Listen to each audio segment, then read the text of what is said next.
Hello, in this video I'm gonna show you how to power off your LENOVO Legion.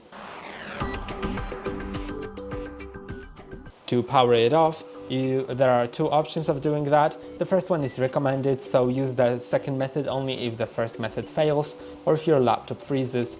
So click on the start button, then the power icon and click on shutdown and it'll shut down your laptop. But if it fails, then you should press and hold on the power key. And after a moment, oh my god, I did not hold for long enough.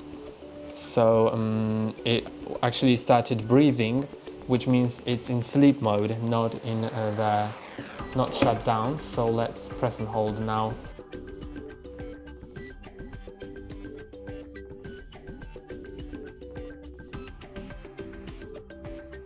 We need to hold for long enough that we are sure that the laptop is off, and if the light is not breathing, then that means that the laptop is actually off. And now, that's all for today. Don't forget to like and subscribe. See you next time.